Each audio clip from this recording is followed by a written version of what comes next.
Aujourd'hui, on a assisté à une séance de lancement de l'ouverture du portail électronique des marchés publics faite par Monsieur le Premier ministre, ministre des Finances. C'est un événement important et historique dans l'histoire des finances publiques algériennes et particulièrement des marchés publics.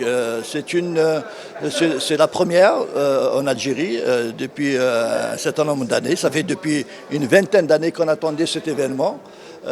Tout simplement, ça rentre dans le cadre de la transparence de la passation des marchés publics. Ça rentre dans le cadre de l'information du citoyen des conditions de passation des marchés publics. Et la première phase de ce dispositif, c'est une phase informationnelle. Il s'agit de donner le maximum d'informations sur les marchés publics.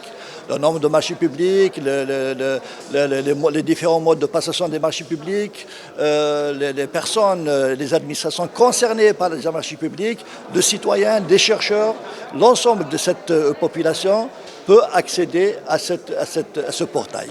Donc c'est informationnel. La deuxième étape qui va intervenir, Inch'Allah, dans quelques mois, il s'agit d'y aller vers ce qu'on appelle la dimension opérationnelle. Permettre tout simplement à travers ce dispositif de soumissionner.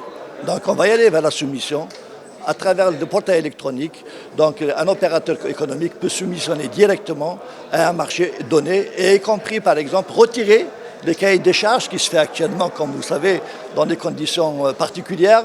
Donc aujourd'hui, le cahier des charges peut être retiré à travers, donc peut être téléchargé tout simplement à travers ce portail. Donc on va y aller vers ce qu'on appelle une administration zéro papier. C'est ça l'objectif de la numérisation. On va gagner en temps et en coût.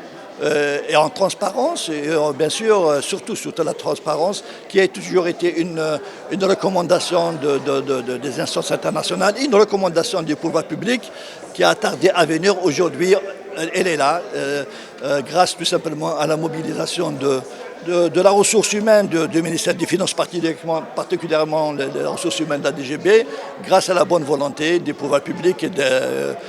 On est arrivé donc à lancer ce portail qu'on a demandé depuis si longtemps.